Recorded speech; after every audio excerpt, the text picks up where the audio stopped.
Inside the Drag Closet with Jade. Join Jade, DeVere, and her fabulous team of guests as they discuss all things drag, from wigs to makeup to performances and everything in between. Join us at WLFE-DV.com for upcoming shows and more.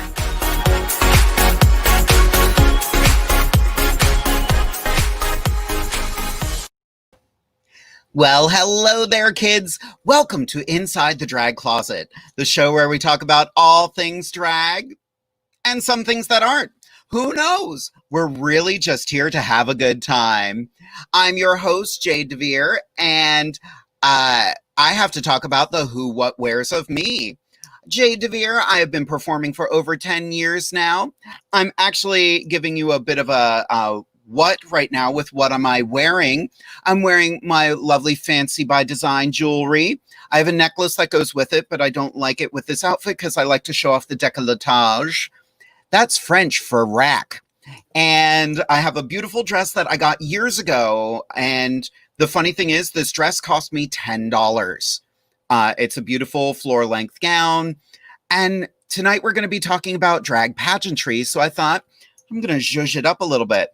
Also, this is ironically the first hair I ever competed in a pageant with, but it has been restyled. I gave it some blue ends to it. You know, reinvention is what drag is all about. And where can you find me? Well, you can find me right here on Inside the Drag Closet every Wednesday at 10:30 p.m. Eastern Standard Time. You can find us on WLFE-DB Radio. Thank you to WLFE for giving us this fabulous platform to just talk about our drag. Now, if anybody out there ever has any questions for us, you can always send them in to Inside the Drag Closet at, I'm clicking the wrong stuff. Inside the Drag Closet at gmail.com. Basically, if you have any questions about drag, anything you want to see us handle on the show, anything you want us to talk about, feel free to send it in.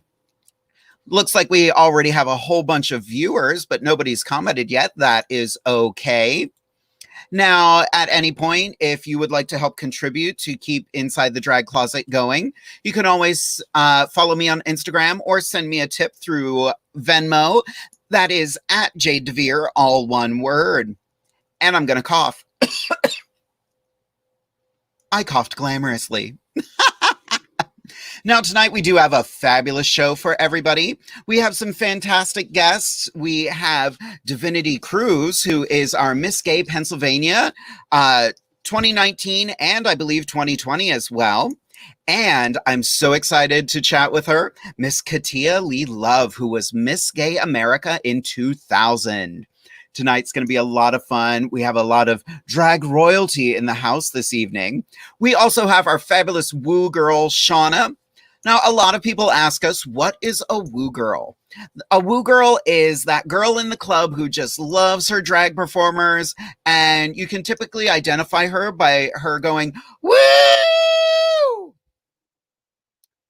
Woo girl. You get it. We have one comment so far from Trevor Hess. He says, hello.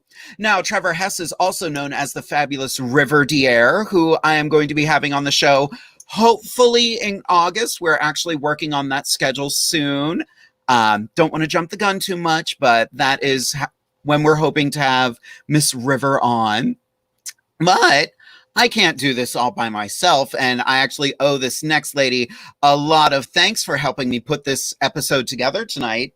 And she is my lovely co-host for the evening. Put your hands together for Skarlet Overkill. Oh my God. Hi, I'm your contestant number 1 in evening gown category. How does she look? It is, do your shoes match your dress? Of course they do. Sure, you're not wearing any, are you? No, I'm not. The best part about drag online is we are not wearing drag from the waist down. I am in a pair of gym shorts and bare feet and hairy legs. It's beautiful. Yep. Now, if you are a fan of Miss Skarlet Overkill, you can always send her some love through Instagram, Venmo, or Cash App. I really need to get Cash App. I mean, I got it just because there were a couple people who were like, we don't know what Venmo is, or we don't use that. So it's kind of like a backup, but majority of people use Venmo. Yeah, I like Venmo because literally right on your phone, you're like, oh, I want to give them $10. Done. Yep. Now, Skarlet, let's talk about who, what, where. Who are you? Where? What are you wearing, and where can we find you? Well, as Jade said, I'm Skarlet Overkill. I'm the clown of Harrisburg, if you will.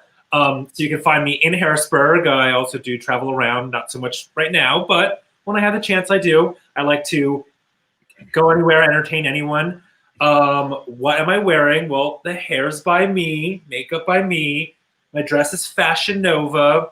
My nails are Nails for Queens.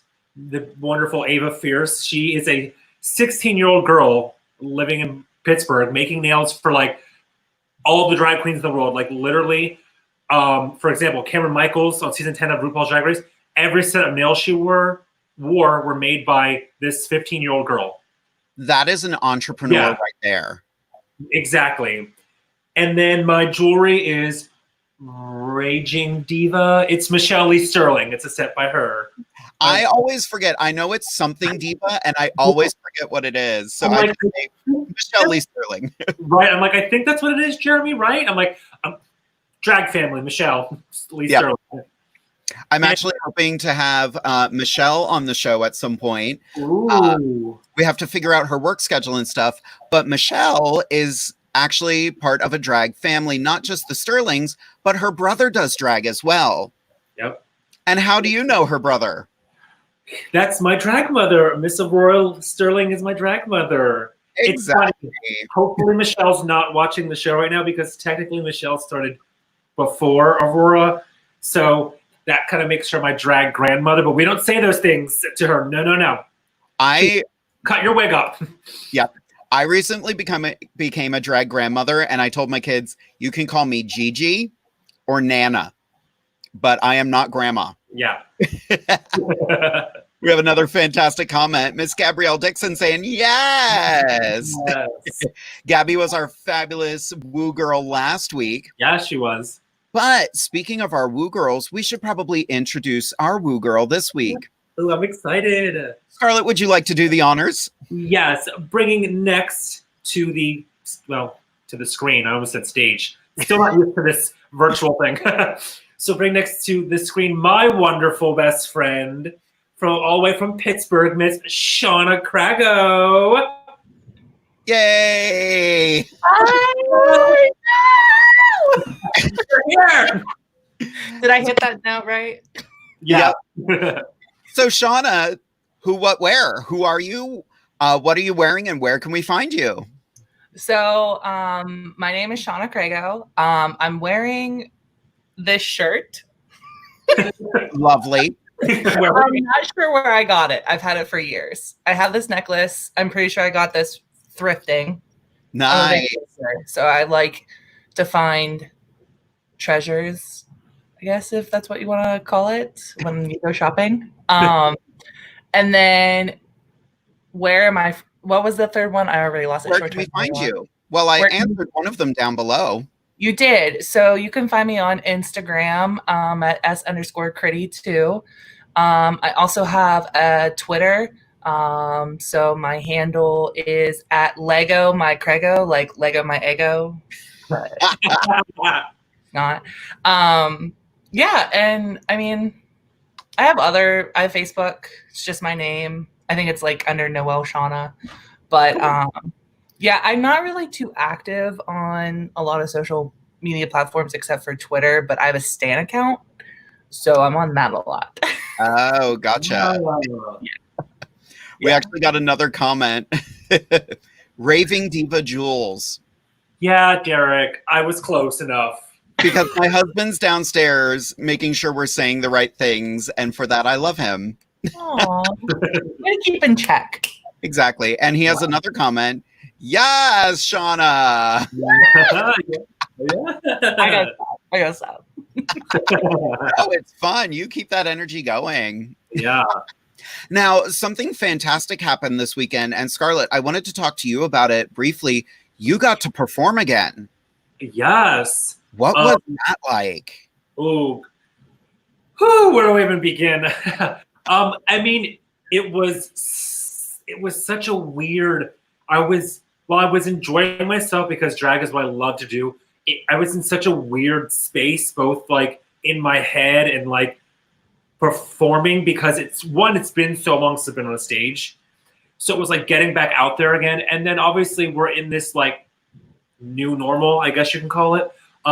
So it was like people were coming into the bar with masks on and they were checking their temperatures to make sure no one was like had a fever. And then it was like, you obviously take your mask off to drink, but then like the rest of the night, it was kind of like your discretion if you wanted to keep it on the rest of the night, take it off. And then it was just like really weird, like doing a number and then coming back and like quickly just throwing your money into your suitcase and like hand sanitizing your hands. And, you know, they had the outdoor seating and stuff like that open as well. So people could like be as apart, and they were trying to do everything. So, but it was just really weird because then technically we, you know, when it comes to the crowd, we technically hit like sold out or like our limit, because again, it's like a whole new, they can only operate at like, I think it's like half capacity of what their maximum occupancy is. So I don't know what, you know, how many people that is, but again, that includes like the staff and like the performers into that as well. So it was just really, it was like, again, well, I had fun and I was so honored and like glad to be back on stage again and have the opportunity to perform, you know, not online. It was just this whole new normal. It's just weird. It's really something we're gonna have to get used to.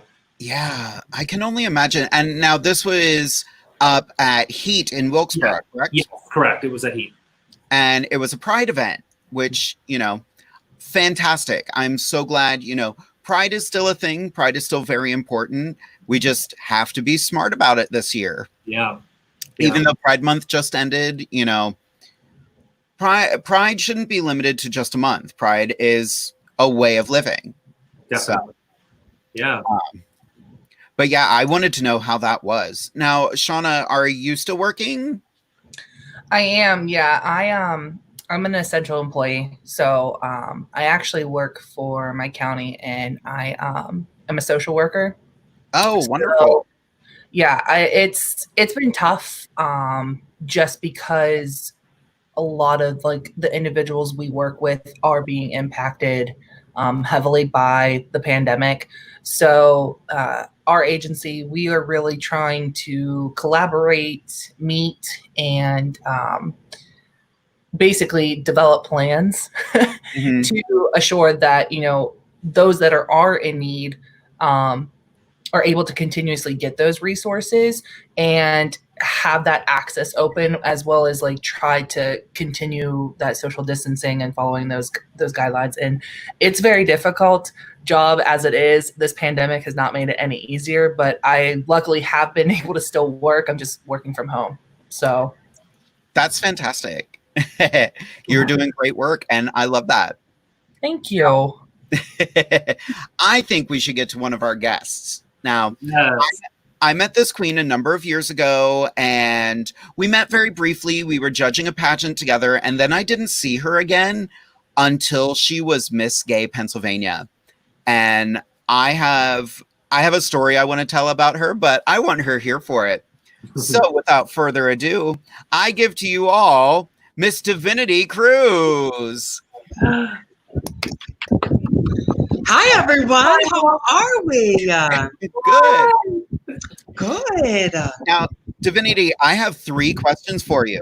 And I have 3 answers for you. Oh, good. Who, what, where? Who are you? Where can we find you? And what are you wearing? Well, my name is Miss Divinity CRUZZ. My hair is by me. My jewelry is by Miss Michelle for the Raving Diva Jewels, of course.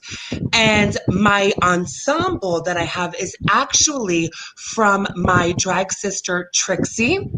And she made it herself and passed it down to me. So I have her with me right now, too.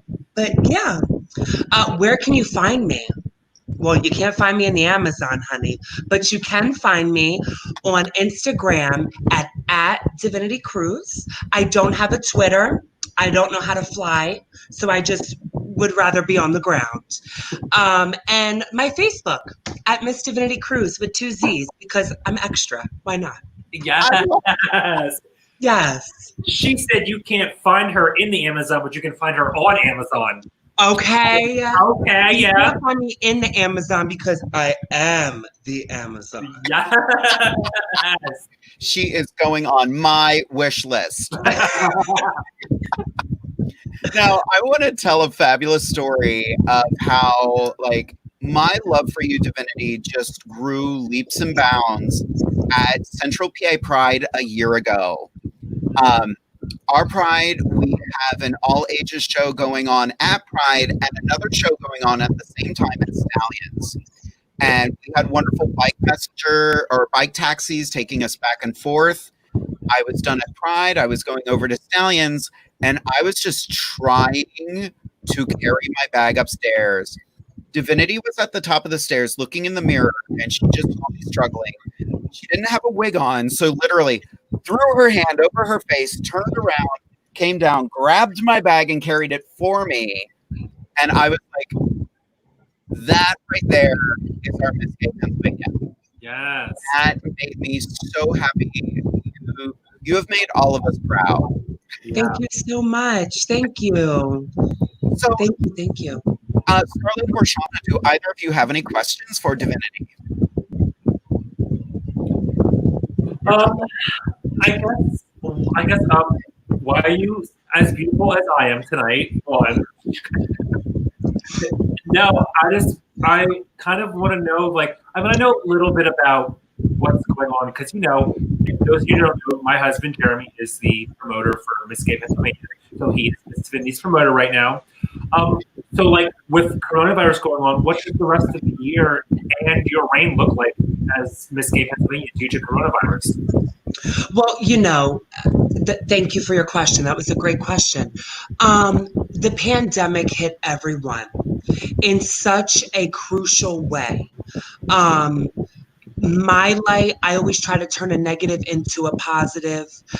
And with that being said, it gives me a whole other year to really dig my hands deep into the community and to continue on help uplifting others who want to compete in the America system for next year, for 2021, or for individuals that just truly need that help at this moment and they don't have that outlet or that individual that they feel confident or comfortable enough to talk to. Yeah. I know that we are in the works of potentially developing some sort of Miss Gay PA reunited drag show to kind of for all the sisters to be together because, you know, unfortunately we were not able to have the pageant, but still shed that light on the America system, you know, get people excited for the new year and then potentially have some brand new amazing talent that could join us. Yes, I love that. Amazing. Shawnna, do you have any questions? I do. Divinity, I actually had the pleasure to watch you win Miss Gay PA last year, and it was my first drag pageant show that I had gone, and it was a huge competition, right? So you did it big, girl. It was definitely an experience I'll never forget. Just the production and everything, and the way that you guys had performed and what you wore. It was just, I was mesmerized. But my question for you is, can you explain that feeling that you had when you heard your name being called as the winner?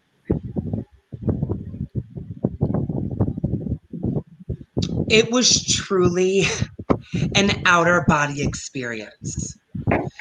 You know, I'm looking at Cali Couture, this amazing powerhouse. You know, the energy she brought, the energy all the energy the contestants brought.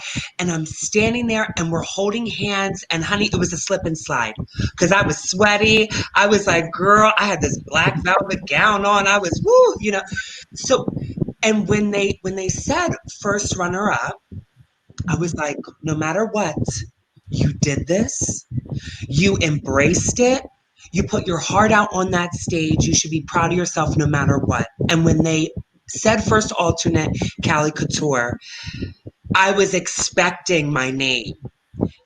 And I had to like really bring it back. And when I saw my sister looking at me, she was like, you did that. You did that. I'm like, I did that. Oh my goodness, I did that. And then I hear my crowning song, which was Lady Gaga, the Queen. And instantly Miss CRUZZ came right on out and she was like, bam, I'm going to give it to them. This is what they're here for, darling. But Yes, truly, darling. truly honored, so blessed, and very thankful. Yes. I want to share a picture with everyone just because this right here, Oh. I want my dress back. I'm really upset. I need my dress back. No joke, I have been looking for a dress with that same like structured shoulder, and I can't. I live for the 80s, and that was my inspiration, was very dynasty. I wanted to feel the dynasty, darling. That gown was made by Jeffrey Kelly in, Okay. I believe, Orlando. He lives in Orlando, Florida. I might have to be looking up Mr. Jeffrey. Yes, and the stonework was done by my drag sister, Trixie D. Flair. Beautiful royal color. I just wanted to go out and just feel it. That the hair was done by me. The jewelry was done by, again, the amazing Michelle Sterling with Raving Diva Jewels. The face was done by me. And I believe the nails were Kiss nails from Walgreens, 10% off. You're welcome. Yeah. Or discount. Yeah. Wait, Vinny, I gotta know. So this beautiful crown that you're wearing, right? Yes. Did you pull a catty Heron? Say that one more time. Did you pull a catty Heron in Mean Girls? I did not. Oh, I did not. I just thought I'd ask. But something to think about for the future. Yes. That's amazing. No, absolutely. I do that with everything. You know, I take little pieces of those beautiful ABs and I share that. I share that with everyone that I meet. Yeah. That is the bee's knees. I love that. And that's one of the wonderful things about, you know, every America Queen that I have met has been like super sweet, super down to earth. It's truly a sisterhood, and like you exemplify that, and I'm so happy to have you here. Yes. It's a pleasure. We're going to move you backstage, but we're going to bring you back because I have some fun games to play in a little bit, but we do have another guest to get to. Sounds great. I'll reapply my lip gloss. Awesome. We'll chat with you in a minute. Bye, guys. Bye. Whoops. Oh, we did have a couple other comments. I feel like I need to go put on some leopard print because you and Divinity are rocking animal print right now, and I love it. Yeah. Thanks for the Mr. rundown. Ted says, hello, ladies. Hello, Ted. Ted is the reason we have this show. He got us all hooked up with this. It's fantastic. Aw. But we have another fantastic guest joining us, and I am super excited to chat with her. I just got to meet her briefly before we started the stream. I think she's absolutely sweet. I have some fun questions for her, but I would like to give to our audience. She was Miss Gay America in 2000. Put your hands together for CATIA Lee Love. Yay. And her cam pros. She is coming to us all the way from Arizona. There she is. CATIA, are you My there? internet. It's kind of sketchy. Sorry. Hello? Are you there? Yep, we got her. We hear you. Okay. Can you hear me now? Yeah. Can you hear me now? Okay, wonderful. Sorry, internet is sketchy. I just had a young man by the name of Miguel come out this week to work on my internet, and he was so dreamy. So I've been slowly kind of chewing through the cord since then, so I can get him to come back out. So just bear with me. I'm probably going to drop. That's And it also is because I'm amazing. sitting in the pooper right now, you know, because it's the only place that has light. So my connection's not really great here. So, but hello. So, Katia, I want to know, first of all, in order to become Miss Gay America, you have to be a representative or first alternate from a state. What state did you come from, and what went through your head when they called your name, saying that you are Miss Gay America? Well, first of all, you either have to be the winner or first alternate to a state or a regional. You Oh, don't okay. I necessarily- always forget regional. Right. Regionals are geared towards people who've already competed in states or who might be wanting to travel outside of their geographic circle. So basically the difference is states usually require prelims of some kind, but regionals do not. So the first year that I went as Miss Oklahoma. And that was my first year to go into the top 10, was in my first year at Miss America. The second year I went back as Mid-South, which was out of Little Rock under Norma Christie. And then the year that I won was as Miss Mid-America, again from Oklahoma City. So that was my regional that I won with. Wonderful. And what happened when you stood there and they announced that you were Miss Gay America? You go through all of this, and the funny thing is, you'll have times that you do pageants that you feel like, this is it, I have got it. And the first thing that happens is, you ain't got it, baby. And usually it's when you're like, oh, this is just not happening. And for me, that was it.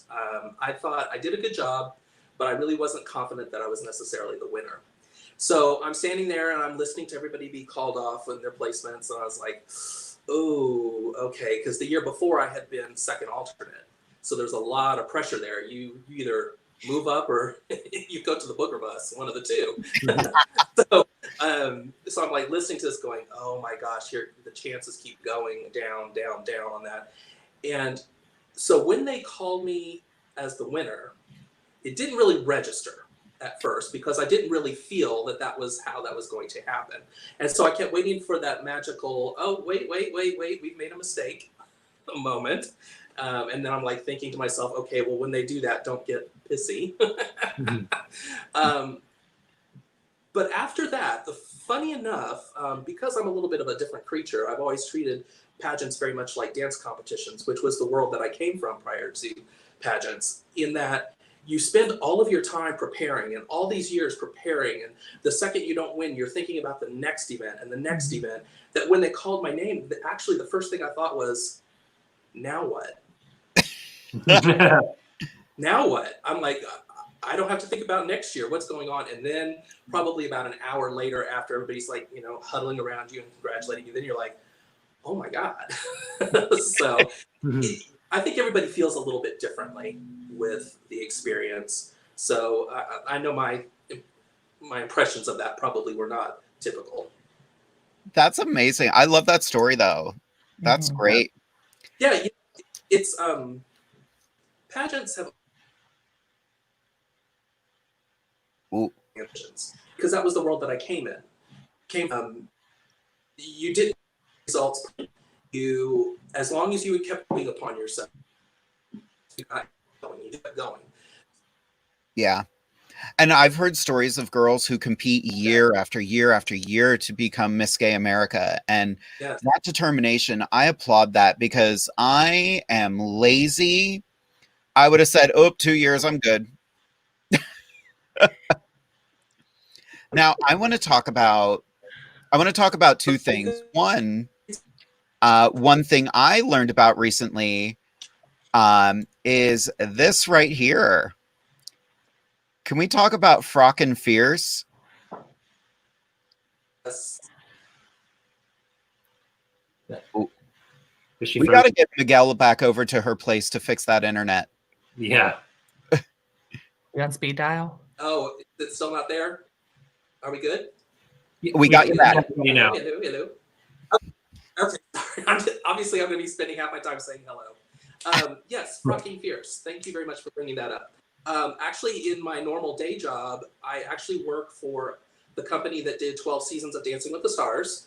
And we do ballroom dance competition costumes. We do ice skating costumes, television, movies. So when I started working for myself, which was Frocking Fierce, I thought, well, you know what? I'm going to do stuff for the queens, for pageants, a little bit more high end, not just normal, show clothes and things like that. So I started that business actually about a year and a half, maybe 2 years ago.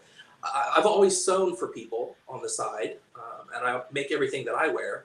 So I thought, why not? So I started doing that, and it's been wonderful. Wonderful. I was looking at Frocking Fierce the other day, and I just have to say, I'm obsessed with this. That's beautiful. Thank you. That was actually my dress that I wore for crowning at Miss America, 2 years ago? So, wow. Yes. I love so, in fact, go ahead. You would have probably also seen one of my garments on India Farah just recently. That one? Yep. Look at that. Look at that. Wow. You are professional, girl. You are professional. All right. Yes. Wow. That was probably one of my favorite looks that she's worn so far on All Stars. Yeah. It was, I had a great time working with that dress because I have a very distinctive style. I'm very Dancing with the Stars in my aesthetic. Always have been, always will be. No apologies for that. You either like it, you don't. My flag is in the ground. Salute it, walk around it, but you're not taking it down. Yes. And with that dress was actually made a year ago. Yeah. Because she filmed like last May. And just the timing of when that dress came up, because it had a very significant story behind the dress as to what we were trying to portray with it. And it came out at a perfect time for that. So hopefully, if people liked it, great. If they didn't like it, whatever. But I hope they got the message. That was the main thing. Well, I know India Farah, I looked at the Facebook post she put up about it. And to quote her Facebook post, she said, "When I was looking to get this garment created, I knew there was no one else who could bring it to life like Aaron Harvey would," which is CATIA's real name. "This is not a regular designer or seamstress who I contacted to do this look. This is an idol of mine who I have looked up to since I started doing drag. In drag, he goes by the name CATIA Lee Love, and when he agreed to work with me and create this look, I knew immediately I made the right decision, and he would turn this into a statement piece I wanted to represent." Yes, I've known India for many, many years. And in fact, the funny thing is, for many years, when she first started, back when I was about 7 waist sizes ago, I used to look a lot alike and get confused for each other all the time. So we've known each other, my goodness, well, literally almost her entire drag career. And all the time. And when she actually asked me to help her make something, I was like, well, girl, you make wonderful things on your own. I don't think you need anything from me. And she was like, nope. And she said the same thing to me. And I was like, well, I'll be happy to do it. So I was very, very lucky. I actually did 2 looks for her. I don't know if we'll get to see the second one or not. I don't know how far she made it. So I'm hoping that she does. If not, I'll be posting that look after the season is over. From what I've been seeing, she's doing pretty great. This is how old school I am. I actually don't watch television except for Netflix. So I have actually not seen any of the episodes. Oh, really? No. I maybe catch, what's that one they do afterwards? Untucked. I've caught that on Daily Motion, where everybody's talking so fast they sound like chipmunks. Yeah. So that I usually catch that, and that's about the end of it. So, but I've not seen her actually get to do any of that yet. Nice. We do have one comment that I get a kick out of. That orange gown is like the evolution of your gown right now, Jade. I'm like, it really is. Very similar necklines. That is so funny. Although I could probably breathe in yours. This one I am cinched in. That's one of the like, don't turn around. What rolls at the top of it? You were talking about the beauty of online drag. Exactly. Yeah. Hairy legs and everything. Yes, just sitting here, tits up, it's lovely. Free balling the rest of the way. It's fantastic. It's And CATIA is in her lovely studio right now. Yes, it is. Like I said, it's the pooper. That's why we got that echo going on. So I'm very high end. You do not understand. It took me probably 4 days to come up with this whole setup of how this is working right now. And it's I would never guessed. You know, stunning. Editing! Before we move on, Skarlet or Shawnna, do either of you have any questions for CATIA? I mean, like, first of all, like, I love your pooper studio. I mean, hey, if the best lighting's on the toilet, go ahead. You got to get that best lighting for that look, you know? Oh my gosh, I wonder if I have to move my fleshlight off the counter. I wonder if they'll see that.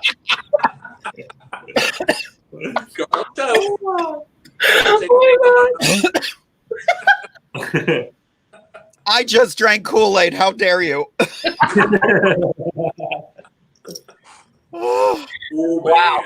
That escalated very quickly. It did. I told you I am not what you probably expected. Sorry. I'm here for that. This is the beauty of drag. Like, stunning, beautiful artwork with the mouth of a sailor. There you go. Oh, this is actually tame. Yeah. I thought there'd be Christian children watching, so I keep it kind of light. If they are up this late. Well, granted, you're in Arizona, so you're actually, you know. It's like, 4 o'clock right now. We're having Jello with the old folks at the cafeteria. Oh, that's the best. Oh my gosh, I love that. Right before bedtime.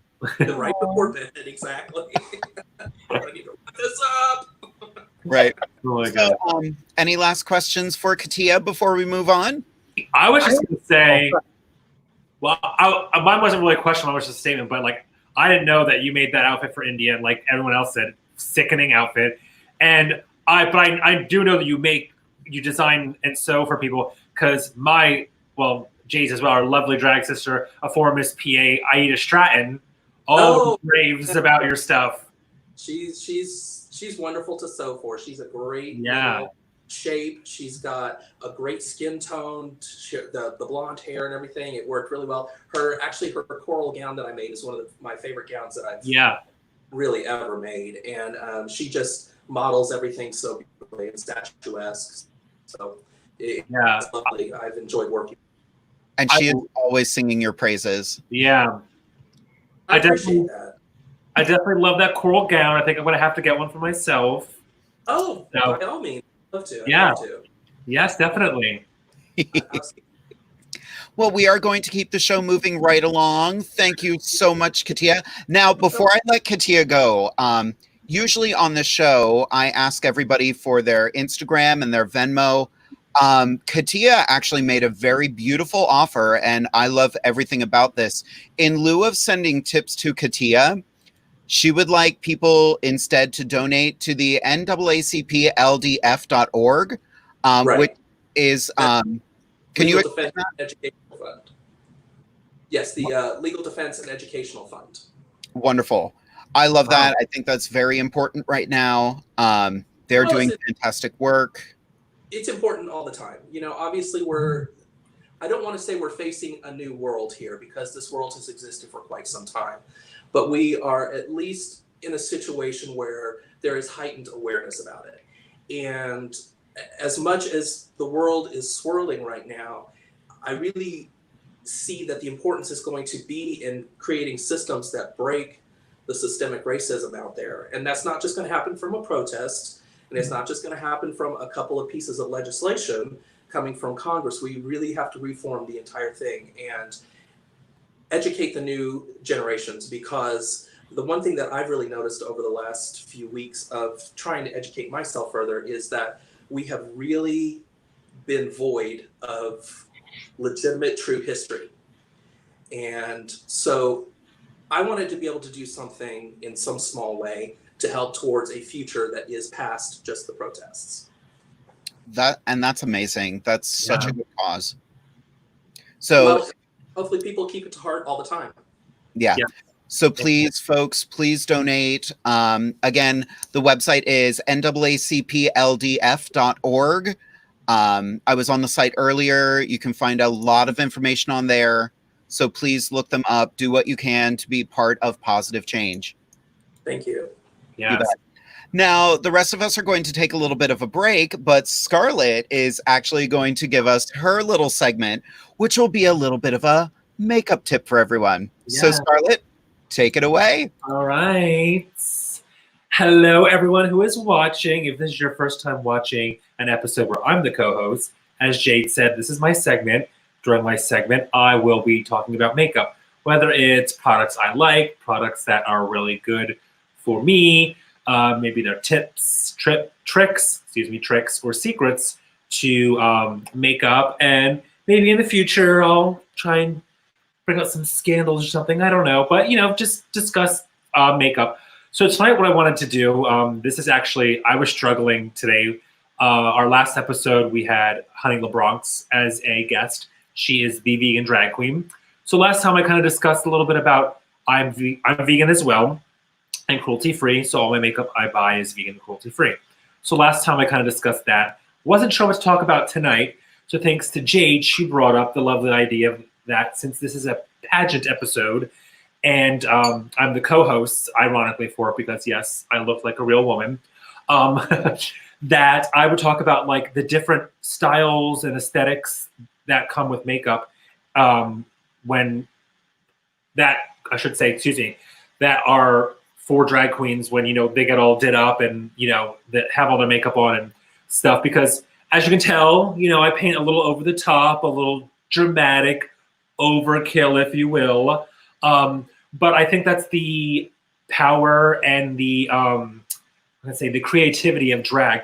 You can have someone like our lovely guests tonight, CATIA and Miss Divinity, full on fishy, looking at, to clarify, fishy is a term that we in the drag community like to kind of use loosely to describe a drag queen who kind of looks, resembles, even maybe acts and talks like a real woman.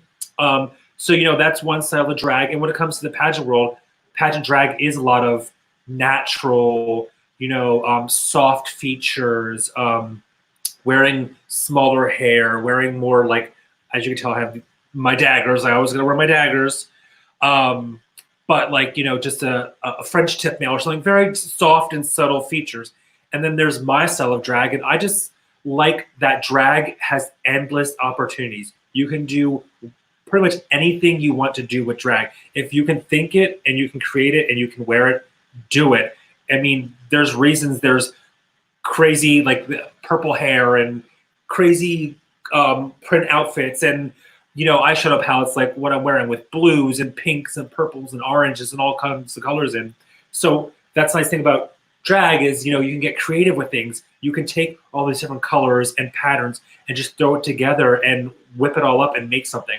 I like to, as everyone knows in Harrisburg, they call me the clown of Harrisburg, but I honestly am, I like to say this, self-proclaimed, that is, fashionably challenged hooker clown. Because yes, I'll come out something sexy, but I can come out in something funny. I can do a serious number. I can do a silly number. And I'll wear anything from, what I'm wearing now to a gown, and I'll do a nude lip or wear something like bright orange with like neon green hair. It's just all about the fun that comes with it and the creativity that you get to do from doing drag. I mean, it's awesome. And like Jade, it's funny because I feel like I've got, the green and purple I got going on here, and you got like the orange and the blue over there. So it's really cool how we brought all these colors together. And I just love playing with colors and being the most bright and obnoxious thing in the room. I stick out like a sore thumb, the one I burned from tanning. So, that's, but again, that's kind of my tip tonight is just play with makeup and have fun. Whether you're wearing every color of the rainbow on your face at once, or you're doing soft, natural, and subtle, have fun with it. That's the power of makeup and the power of drag. You can become anything you want. And never be afraid to play with every crayon in the box. Exactly, right? Now, before I bring everybody else back, we actually got a question that I wanted you and I to tackle a little bit. And it is, Question. I know a lot of you queens love Jeffree Star products. I love the Jawbreaker palette, but recently with what's going on with him, how do you feel? Ooh. That's a tough one. Actually, that's okay. So I'm going to try and give my opinion, using that term loosely, on the subject without getting canceled. Well, I guess the thing is, obviously, I know a little bit about what's going on. I see what's being posted on Facebook. I know my husband was reading up and watching some YouTube videos.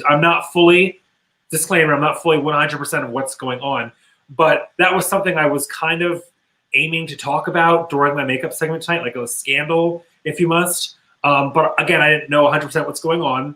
Like a good queen, I like my receipts, the long ones from CVS. So I don't want to bring it up, but it's just in that point in time where it's so hard to.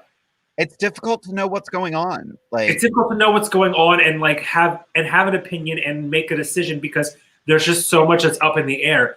You know, people are bringing, from my understanding again of the situation, people are bringing up stuff that Jeffree's done like 10, 12 years ago, but they're only bringing it up now. Like, why wasn't it brought up when it happened and addressed when it happened? Why did it take so long? And again, the people that are bringing stuff up, they're saying he did this, he did that. But like, again, where's the receipts? Where's the solid actual proof? I mean, there might be stuff out there. Again, I don't know fully what's going on. I'm not fully aware of it. And again, it just sucks with his makeup, like the questions or the comments said, excuse me, is that I do love his stuff because it is so bright and colorful. And I love to play with bright, I love bright and colorful when it comes to my aesthetic. And his makeup's just so long wear. I mean, I could put the lipstick on, the eyeshadow on, and be out there, for Pride in 90-degree weather, sweating, and the makeup stays on. So it's just so high quality makeup. Plus, for me, it's vegan and cruelty free. So it checks all my boxes off when it comes to makeup. So again, his makeup's amazing, but him as a person, again, I'm not going to judge him because I don't know him personally, and I'm not going to judge someone off of what a YouTube video says. Yeah. And I don't know. It's just a sticky situation. I want to see how he responds and reacts to everything that's going on, because that says a lot about a person. Mm-hmm. I have three of his palettes as well. I have Jawbreaker, Mini Breaker, and Bloodlust. And I know a lot of people are canceling him right now. They aren't using his stuff. I'm using it because it's expensive and I'm going to get the mileage out of it. Exactly. But, I want to see how he handles what's going on, because again, like you said, it was a long time ago. And everybody learns, everybody goes on a journey, everybody does dumb stuff. But you have to, how you recover from it and how you make amends for what you have done goes a long way. And I want to see what he's going to do at this point. Yeah. I mean, again, we've all had those. We've all been, I like to say, again, in quotation, we've all been young and dumb. We might have said something, did something, wrote something, whatever it may be, that was not probably appropriate or politically correct, however you would like to word it.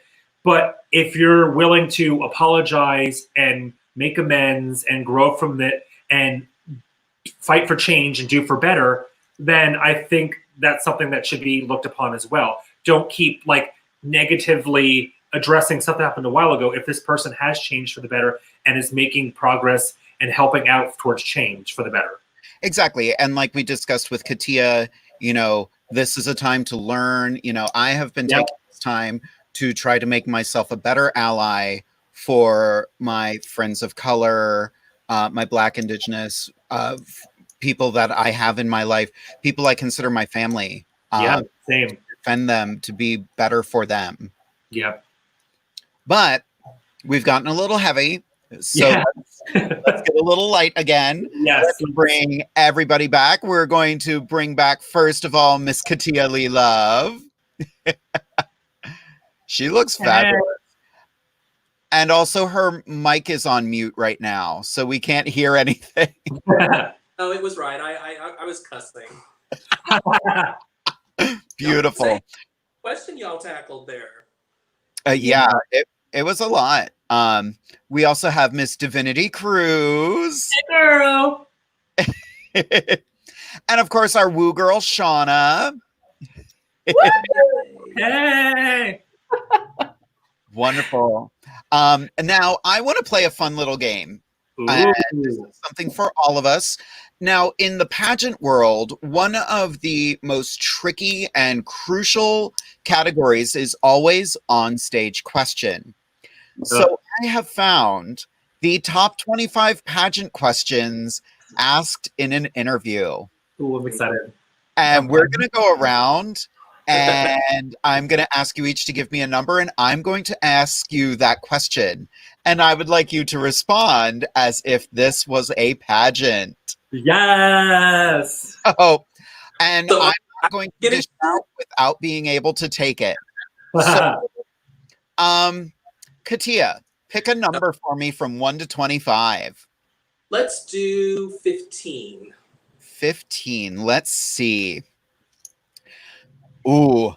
Do you think technology is hurting personal relationships? Ooh.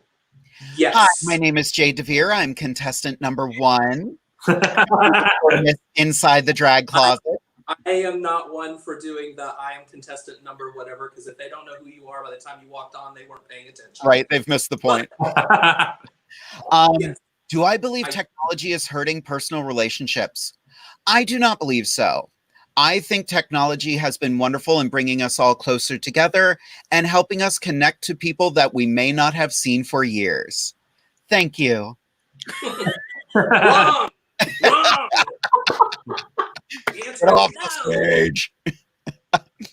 All right, who wants to go next? Wait, did CATIA answer that question? Oh, I No. thought I was answering it. Well, CATIA, pick a number from 1 to 25. Oh, that was for you, Jade. Sorry, my apologies. Go in order. Go in order. Go in or okay, Skarlet, pick a number from 1 to 25. Okay. So 15 was for you then. Okay, I got it now. Yep. Two. I'm pretty not smart. I'm going to pick my favorite number, 8. 8. Skarlet, your question is, what is your dream job? Hello, panel of judges. I'm contestant number 69, and my dream job is a drag queen, and I'm already doing it. Yay! Thank you. This is shenanigans, and I knew it. CATIA, pick a number from 1 to 25. 8. We already did that one. Let me do 20. 20? Yes. Alrighty. This one's easy. Just What is like your favorite movie? Oh, please. Do we even need to ask that? All right, she's right behind you. Right. I mean, Love how it. excited are you for Wonder Woman 1984? Well, considering the fact that it's going to be 2084 before we actually get to see it, it's I'm actually really excited. I enjoyed the last movie. I'd waited 40 years for that movie. So this one I'm actually looking forward to, I think, a little bit more, though. Awesome. Me too. All right, Divinity. A number from 1 to 25. 22. 22. With everything that you have going on, how will you handle the responsibilities of the crown if you are selected? Well, Funny thing. right. Remain positive, stay focused, remain humble, and cherish every single moment that I have in my life, because it was meant to be there, and that story is meant to inspire other people as well. You're welcome. Standing ovation, except I'm not wearing hip pads, so nobody needs to. All right, Shawnna, 1 to 25. Let's go with number 2. Number 2. Let's see. Why should you win this pageant? Because I'm beautiful, I'm smart, I'm talented. I'm gonna run for president one day and turn this world upside down. There's just the list goes on and on. I love that answer. This is an interesting one. My husband is an instigator, by the way, and he just sent this question in. Of course he is. So we're going to go in the reverse order. Shawnna, you're going to go first this time. Oh boy. How do you feel about queens who try holding tons of titles at the same time? Derek is stirring the pot. He really is. So can I just play the fifth? Because yeah. She's like, nope. Yep. Divinity? I hope you know how to juggle. A lot of juggling. Make sure you use your legs, your thighs, everything you got to keep them balls moving. I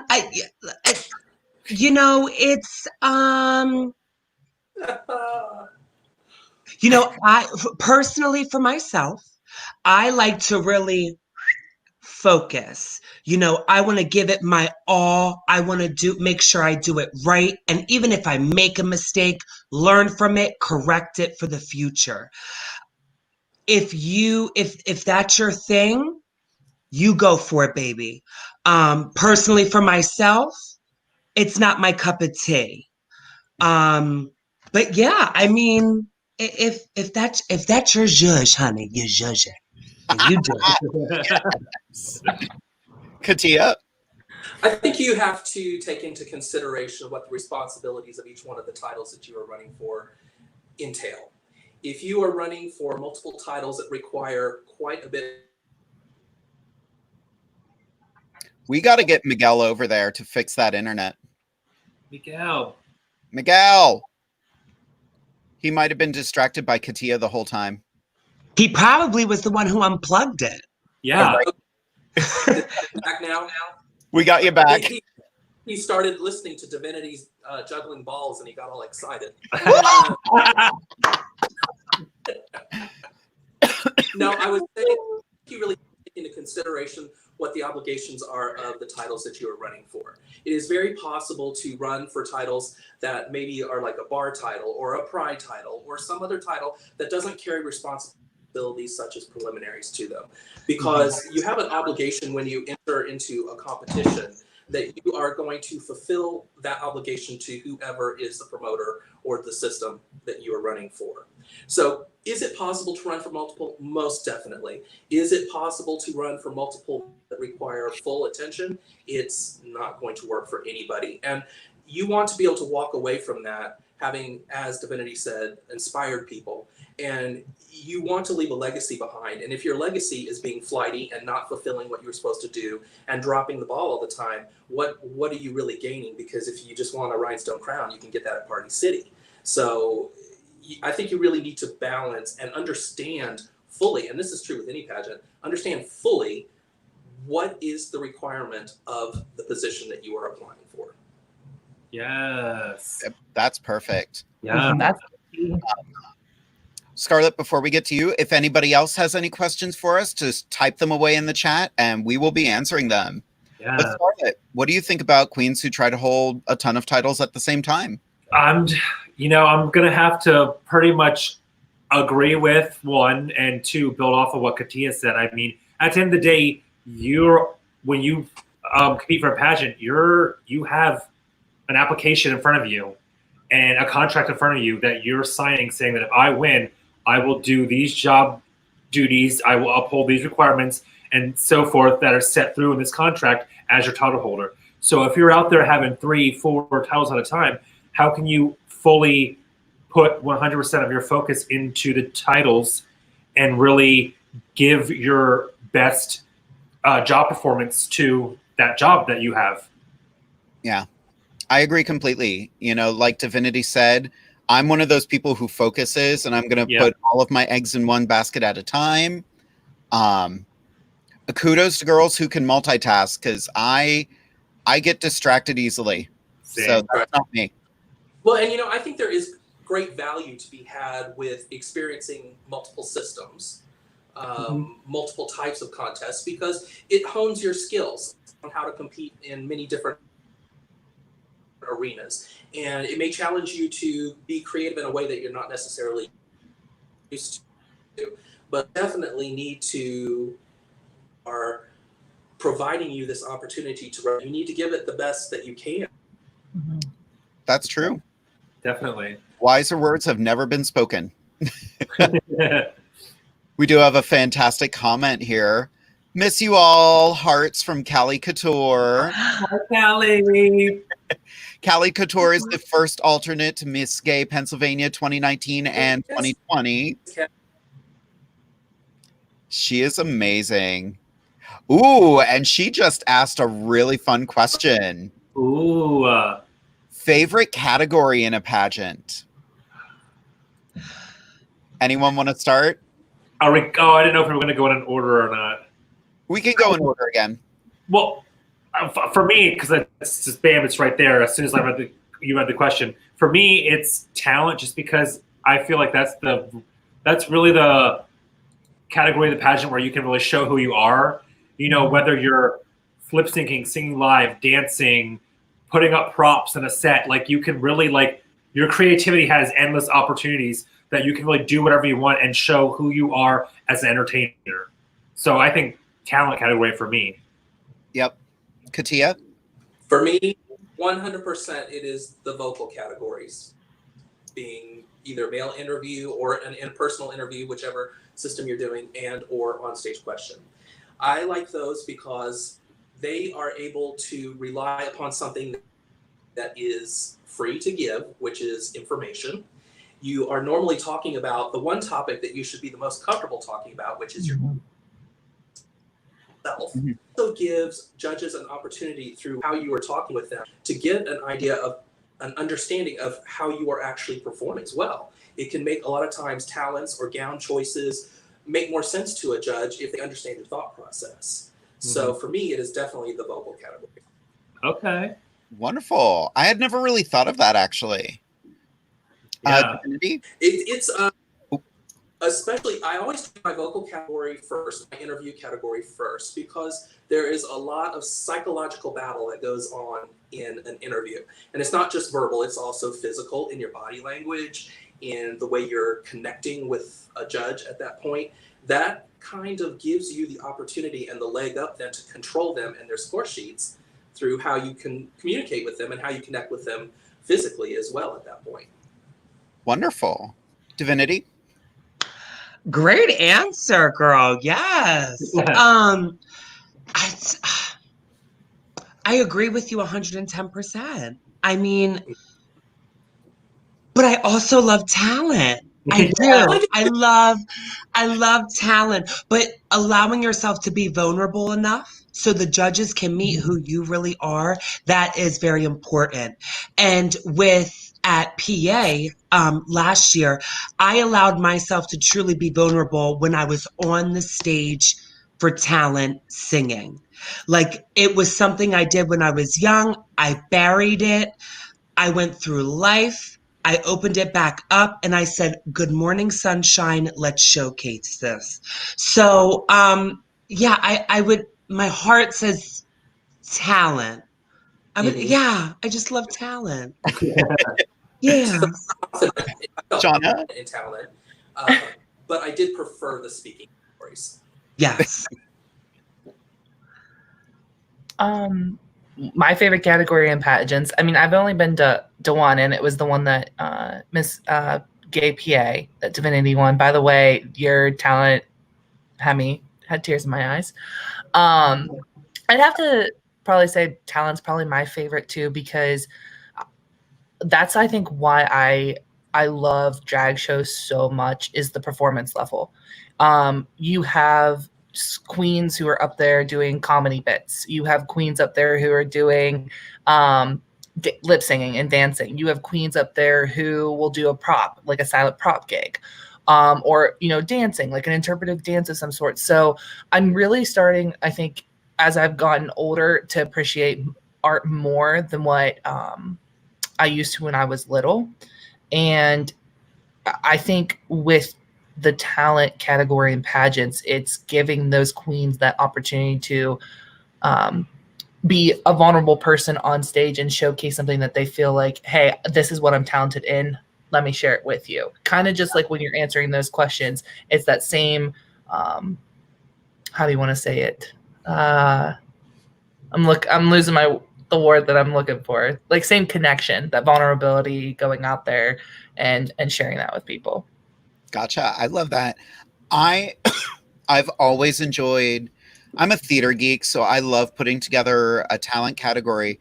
To bounce off of what was said, my toughest category is usually interview, because I've been told I sound very rehearsed when I talk. So basically I was told I sounded too rehearsed last time I competed for something, and I was like, okay, I prepared. I understood the critique, but at the same time I didn't. So I just absorbed that. I moved forward and life went on. As a theater person, just in general, if I were to have been one of your judges that critiqued you and you got that critique, my critique to you would have been think more about delivery and the choreography of the delivery than necessarily the content of the delivery. Because clearly you knew what you were talking about, it's how you delivered it. And so that's beautiful. I mean, honestly, interview category is no different than talent. There's choreography that goes on, there's a storyline that goes on, there's a communication that goes on. And I've always felt that way. That's why I enjoyed it, because I love talent. I mean, thank God for talent, because that was the first thing that got me into my first year at Miss America into the final, was only my talent, because the rest was booger. So, so talent, I do love talent. And one of the things I love about pageantry in general is in the talent competition, because that is the opportunity that I always get to see and revel in the beauty and joy of the gay community, of the pageant community, because I see people do things that are so unbelievable with really what would be on any show standard so little. People provide you Broadway talents and gimmicks and props on a budget that should not be able to get you anything. And I find the creativity at that point so inspiring in talent. And so I do enjoy to watch talent, I think, better than anything else. Excellent. I know, Shawnna, you actually have a couple questions for Divinity and CATIA, don't you? I do. I'm gonna cry. So obviously we can see what happens on stage, but I like to know what happens backstage at pageants. And if you could share like one of the either craziest stories that ever happened to you when you were backstage, either preparing or during a pageant, or one of the most embarrassing stories that you may have from being backstage for a pageant. Ooh. Do you want to start with that, Divinity, or? You could start. You could start.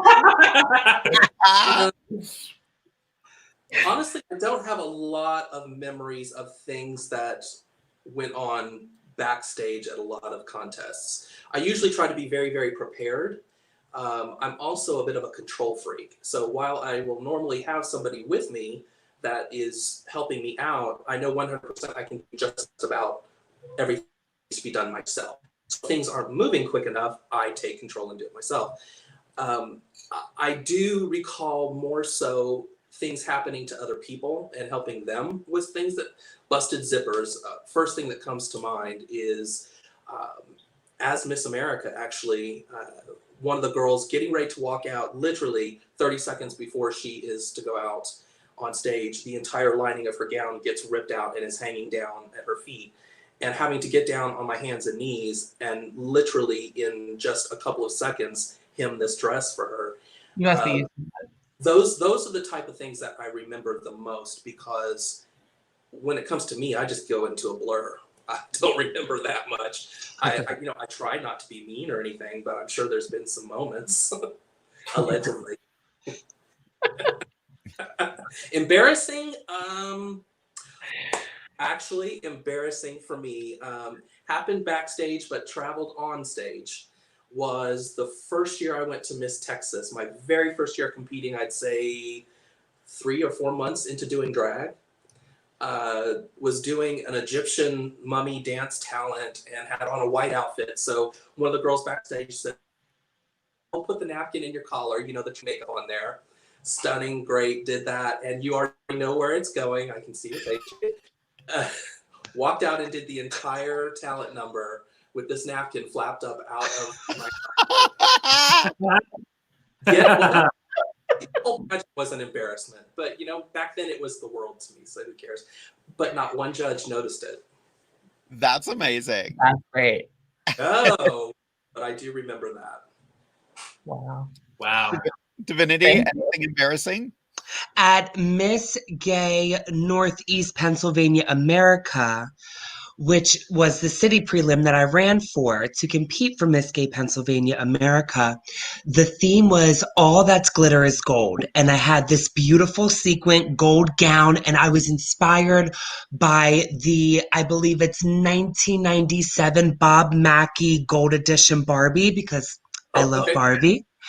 And I just wanted this like beautiful, like what was going on? And I put on the dress and I was receiving assistance and they didn't shimmy it down all the way because my hips don't lie. And they just slightly just zoop, and it just popped right off. And it was for opening. Thank goodness Mama had some long hair and I was pinned into it and I didn't move and I didn't turn. And I just stayed forward and I even did a little crab walk and I went off to the scene a little bit. But my first pageant ever, like, so, I ran for a bar title, but this was like, this was America. This was, I got to read a manual, like what's going on here? And then boom, that happens. But it was a learning experience and I learned. But yeah. That dressing room asking 5 people for wigs to pin on the back of her head. Seriously. Can I borrow that? Oh, goodness. What are you going to do with it? Don't worry about it. Don't worry about it. Just pin it to the gown in the back. Let it sweep the floor. Swiffer duster. There we go. Give me your wig and you focus on you. You focus on you, honey. Yes. Skarlet, both of us have competed for pageants. Have you ever had anything embarrassing happen? Oh my, that's a good question. I don't, not that I can recall. No, I don't think so. I mean,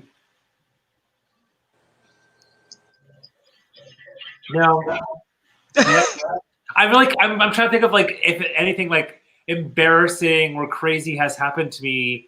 Like, I mean, I guess there was like a gown. The gown was too short. That's not like, but that's not really like a good story. I mean, you competed in front of me. I mean, Yeah. I judged you, and I still do. True. Let me get my notes. Right. I really only have one story, and it's not really embarrassing. Like when I competed for Queen of Hope, like we had such a fun dressing room. And for interview, we did Come As You Are interview. And I had just gotten this beautiful Victorian coat. A friend of mine had fixed it up for me. And it was a long coat. It was just above knee length. And I came back to the dressing room and Brie McPhee looked at me and she was like, "Jade, whose funeral is it?" And I just laughed and I was like, "Ha ha, yours." And unfortunately, a year later, she passed away. And so I still beat myself up about that. Brie was one of the sweetest people. She was nuts though. Like I miss her so much because she was one of the most passionate people about the art of drag.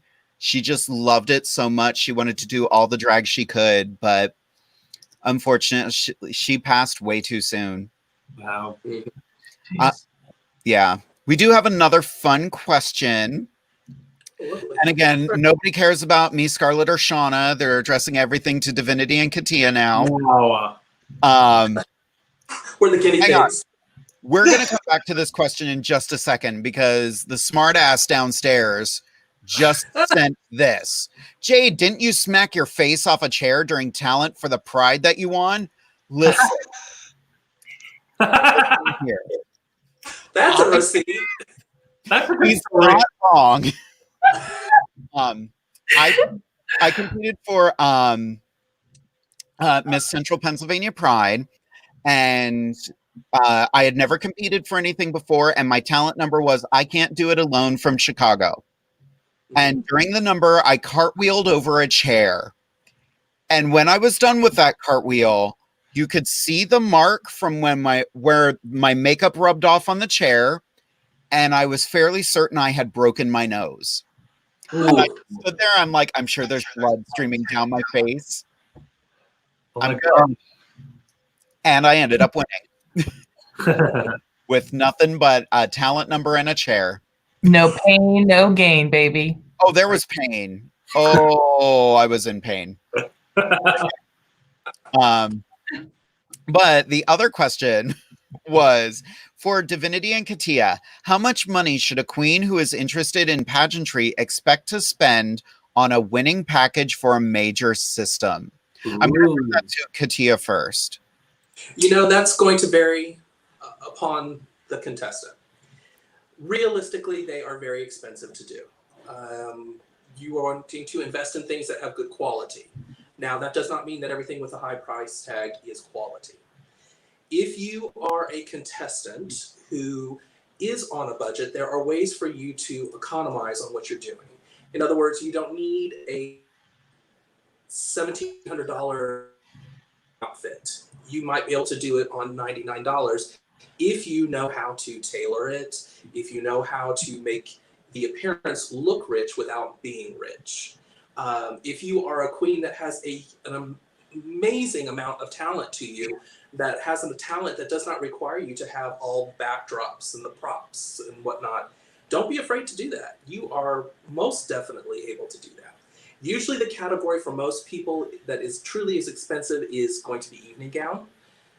And that is just because while we always tell people that you can do just as well in a fabric gown as you do in a beaded or rhinestone gown, when everybody sees all the bling and everything standing around them, it takes a very confident person to stand in something that is not the same way as everybody else. But it is definitely possible to do. I think you are looking at, anywhere from somewhere around 5,000 for a higher end level contest, all the way up to easily up to 20,000 if you have the money to spend it. The most important thing to that is you should not put a monetary value on what you are presenting, because the things that make things go over well or score well is not based on money. Cleanliness is free. Well-fitting garments is free. Having talent that is well thought out and rehearsed is free. Everything that gets you your points is free. So you just need to know how to utilize that is really the key to it. And sisterhood is free. Mm-hmm. Very much so. Very much so. And you see it all the time. Girls that spend $20,000 on a contest and don't win. And then they're upset. And their reasoning for being upset is, I spent all this money. But yet you may not have gone over the things that are free and checked off the checklist.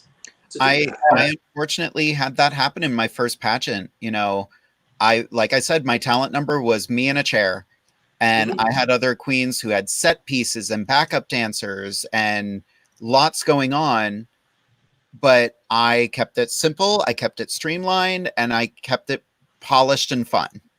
Yes. Well, yeah. And you should never sacrifice your own personal life, your bills, your goals that you have for a pageant. Yes. Pageants should really be approached as the ability to test your skills at the level that they are at that moment, to try to improve those skills. But what you're winning is actually of no real value as to determining who you are and how you are as a performer. I love that. And what you said earlier, CATIA, like your favorite categories, interview and on-stage question. Again, that's all about your personality, and money can't buy a personality. Yeah. Exactly. Right. Exactly.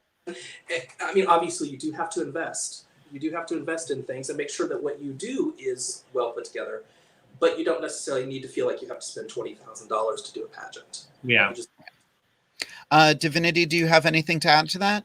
No, I agree 110%. You know, it's truly, if you do have those resources and those connections between sisters and family and things of that nature, do not kind of, in a sense, like, let go of your pride a little bit and allow yourself to be like, I need help. You know, that's another thing. It's allowing yourself to be, hey, can you help me with this? Or, hey, could you direct me in the right direction to receive this type of garment? This is what my image is, and that's what I'm looking for. But again, it's not about this. You know, it's about those little details that, again, are free. You know, taking that time out to really focus and narrow that mindset in, because listen, I don't come from a lot of money, and I was able to just focus and put together what I wanted to do, and I made it happen. Was it expensive? Yes, but the investment was worth it because I was also investing in myself. Mm-hmm. So, You know, that's actually a good point to bring up in terms of investment, because for me, when I went and did my first pageant, I looked at it as though it was a puzzle. I put it together the way that I thought it should be put together, and I threw it out there. And I looked at the categories that did well, and I looked at the categories that did poorly. And I really sat down and thought, okay, well, if my gown category was poor, what did my judges say? If they said something like it didn't look elegant enough, didn't look rich enough, okay, well, maybe I don't need to focus so much money over here on my talent. I need to redirect everything over here to this puzzle piece, so that the next time I go to the contest, I know that that piece has been worked on a little bit more, and I carry it along. And then as each piece sort of fell in place, I get to the next level and then just work on the other one. But the main thing I always tried to do is make sure that whatever I presented, whatever I purchased as clothing, was something that I was going to use away from that pageant. Mm-hmm. I still, to this day, do not purchase or put money into something that I do not conceivably see myself being able to use again somewhere else that will create a situation where I make some money back off of it. Yeah, that is so smart. absolutely. Mm-hmm. It's very important with a pageant. So many people can treat their packages as disposable. They think that, okay, well, these 5 or 6 judges, however many there are, didn't like it, so I have to do everything new for the next one. Well, no, you really don't. You just need to refine it and move to the next one. I've met queens who have just devastated themselves competing for things, pageants that they couldn't afford to put things together for. I know a girl, I'm not going to say her name, but she went off to a national pageant with no money. And when she was there, she was like, so I don't have money to get home. And I'm like, okay, I told you not to go. Everybody told you not to go, but you went anyway. She's like, well, what do I do? I was like, well, guess you're going to have to do some things you don't like to get home. She's like, but I'm with my boyfriend. I'm like, oh, that's 2 people that can make more money to get home. Oh my gosh. She did not have an answer. She eventually got home, but, don't destroy yourself for competing for something. Make sure you're in the right spot. And there is no shame in creating, going back to the cost of something. When someone approaches me for a garment for a competition, because I do tend to be more expensive than most other seamstresses out there. If they don't have a budget for what they want with all the bells and whistles, I usually try to urge them to build a foundation garment, or in this case, maybe a foundation talent, something that is on the most simplistic level that you can embellish and add to as you keep going along, so that it always evolves, but you're not necessarily spending all the money you're wanting to spend on it at the very first get-go. So That's brilliant. That's very smart. Mm-hmm. Yep. We do have a couple other questions. I want to start with this one because I love this question. Shawnna, What would your Yes. drag name be? And what kind of performer would you be? A king, hyperfemme, etc.? Yes. Wow. That is a fantastic question. Come on. So thank you, Derek, for asking that. Can I answer both? I think I would be open to doing both, being a drag king and like trying to do the hyper femme. I think the drag king would be a different take because you're seeing a whole different world of drag in a sense of coming out in that masculinity, being portrayed onto the stage and really trying to embody the movements and having fun out on stage with that, right? So that would be something to really just step out of my box. But I've never really truly been too comfortable in my femininity either. So I think going along with being in the hyper femme, with the makeup, the hair, the wig, the nails, I think in that essence, whoever I would become would really just boost my confidence even more, because that's one thing that I've seen when you guys go into drag is there is this essence in this energy radiating from who you are as a person out on stage, and you can feel in the atmosphere how confident, how poised, how passionate each and every queen is whenever they go on stage. And that's what I would like to embody in my daily life, is take a little bit of that every day and utilize that and really try to even empower others, whether they be women, men, gender, cisgender, non-conforming, anything, just to empower who they are as a person and realize, like, to, I guess, really grow into their skin and be who they are. As far as drag name goes, I was sitting here thinking about it and I was like, for a drag king, Sean Stroke sounds pretty cool. Yes, I love that. Yeah. That's amazing. So that's all further I've gotten. I haven't given it too much thought. I love that. Yeah. Now, for any of our viewers who don't know what a hyper femme is, it used to go by a different name. The term used to be faux queen, and then it was bio queen. Now the term we use is hyper femme, and that's basically anyone female presenting who performs as a feminine drag performer. We are actually going to have one on the show next week. Miss Chichi Gonzalez from Philly will be joining us. So, yeah, like we always say, drag is for everybody. Yes. Yes, definitely. Right. A couple other questions. I'm gonna take this question from Cali Couture. Jade, didn't you judge me at pageant finale night for Harrisburg Drag Race All Stars for my boy nip slip during talent? You better believe I did. Girl, they are coming for you. That's Cali Couture. She is the current reigning Miss Lansdale. Oh, that poor child. She has grown into such an amazing performer. I am working on an episode to have her on, so keep watching the show, kids. We've got some fun stuff planned. Another quick question for Jade and Skarlet.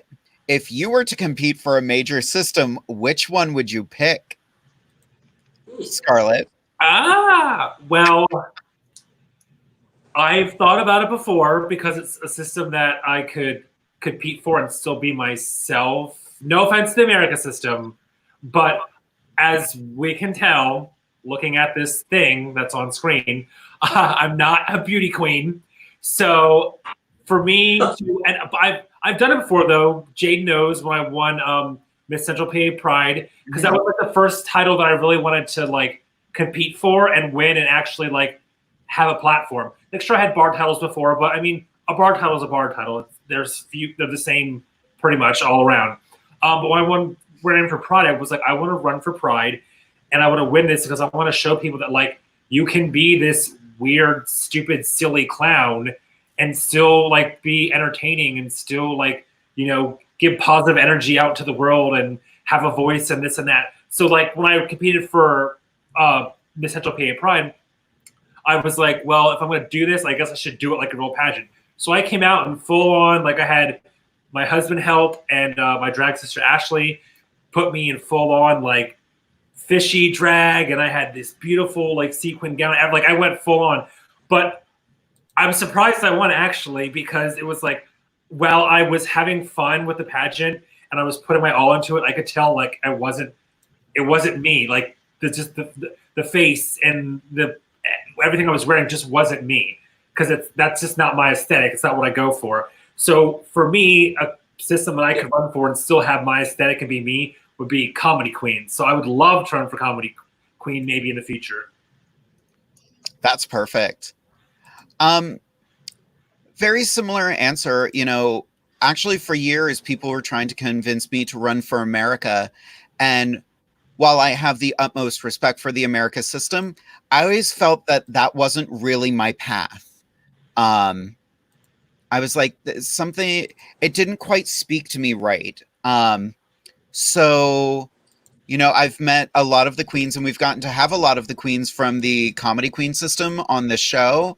And yeah, I would have to agree. Comedy queen would be so much fun.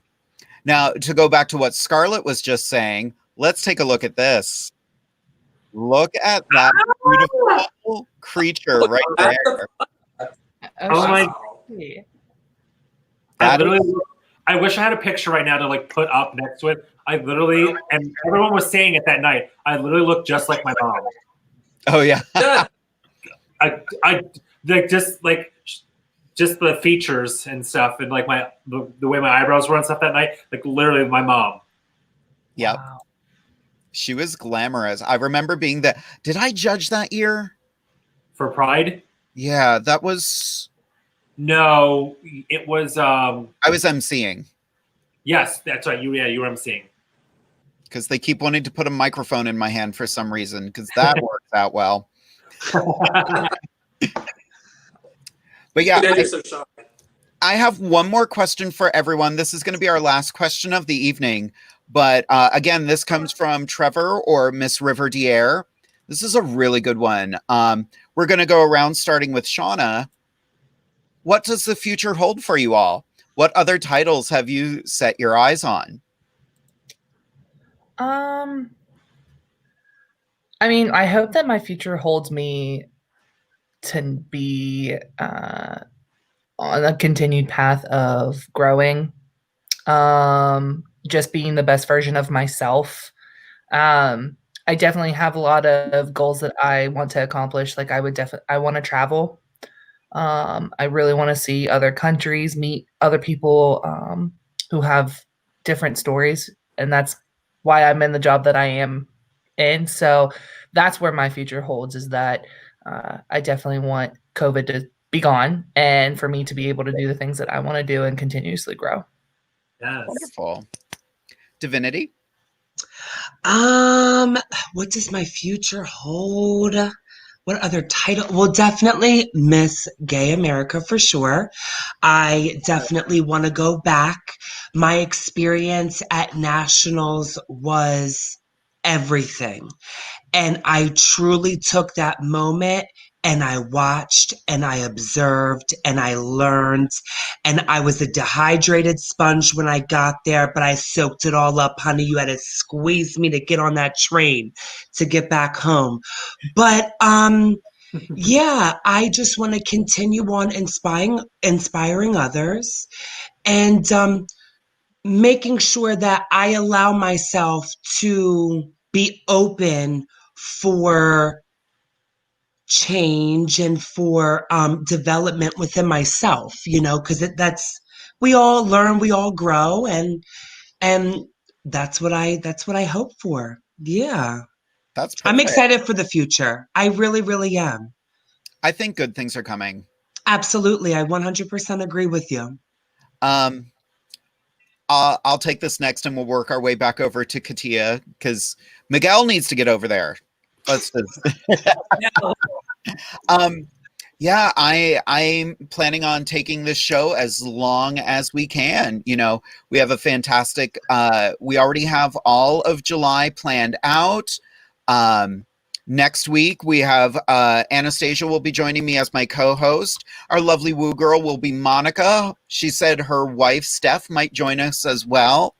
And we have the fantastic Karen Beaches from LA, California will be joining us. Ooh. And as I mentioned before, Miss Chichi Gonzalez will be joining us all the way from Philly. It'll be our first time having a hyperfemme on the show, and I'm very excited. Yay.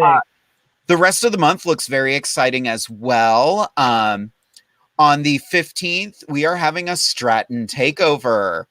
Fancy will be my co-host. My woo girl that night will be Melissa Baker, also known as Lady Morgan Spencer from Chase Treasure. And we are going to have Kiki Stratton, who is I want to get this title right, the Empress to the United Court of Sandias. And we're working on it. We are hopefully going to have Miss Candy Stratton, the legendary Cher impersonator, on that night. Ooh. Yep. Very nice. On July 22nd, Skarlet will be joining me once again. We will be joined by the lovely Miss Amy Reeder, also known as Miss Ariella, or Lady Ariella. No, Ariella. Ooh, I knew I would mess that up. Anyway, Amy is an incredible performer. I just did a production of Macbeth with her. I was Lady Macbeth and she was Macbeth, which is convenient because we are focusing on drag kings that night. We'll be having Ryder Knightley all the way from New York joining us. And our current reigning Mr. Central Pennsylvania Pride for 2019 and 2020, Mikkel Bono, will be joining us, who is my darling drag son. And on July 29th, Anastasia Diamond will be joining us again. We will have our woo girls this time, Katie and Kristen, who come to a lot of our shows in Harrisburg. Our guests will be the lovely Miss Volky Versace. She comes to us from, I think she's either Jersey or Philly. I need to clarify that. And one of my dear friends, Slayer, will be joining us. If you've never seen Slayer's drag, she does creepy doll drag, so it's going to be fun. Beautiful.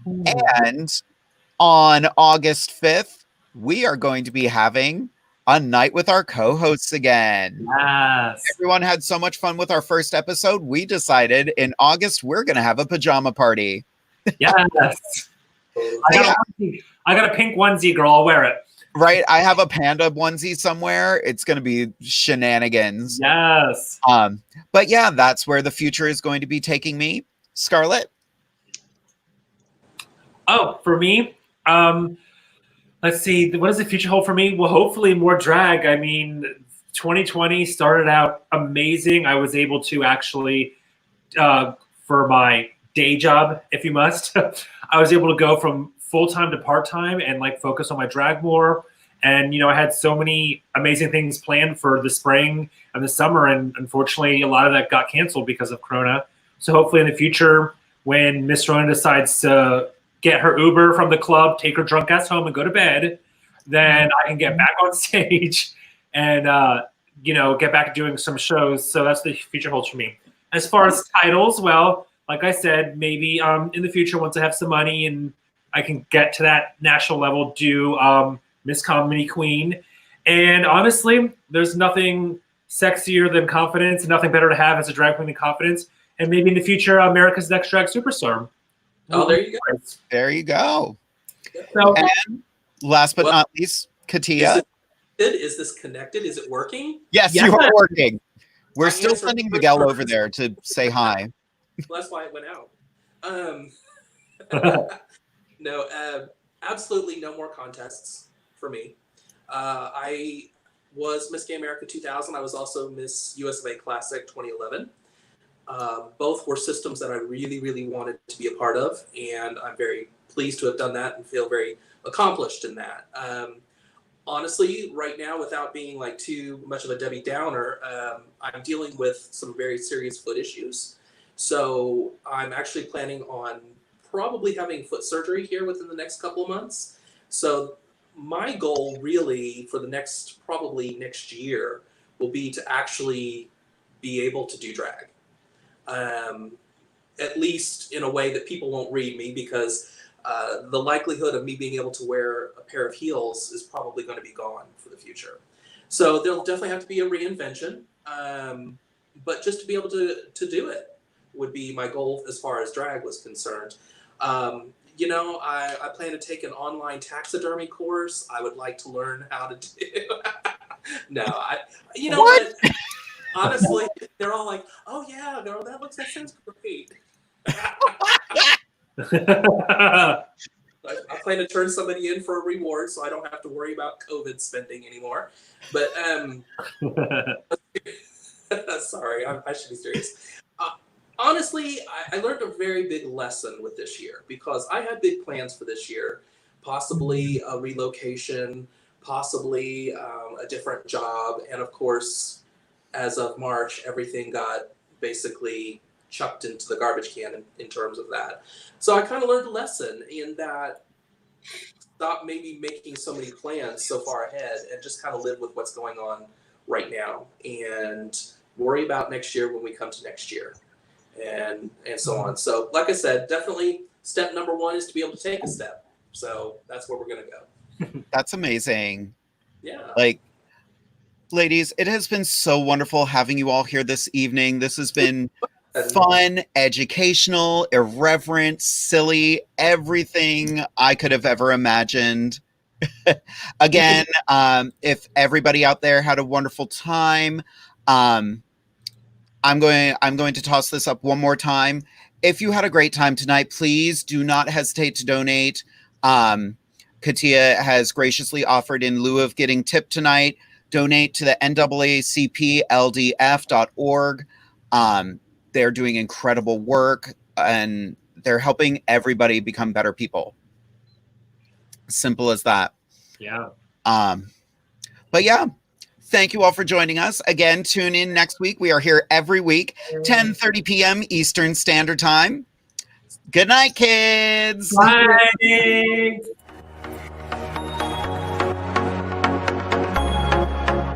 Thank you for joining us here at Inside the Drag Closet with Jade and her fabulous team and special guests. See you next Wednesday at 10:30 p.m. Eastern Standard Time, right here on WLFE-TV.com.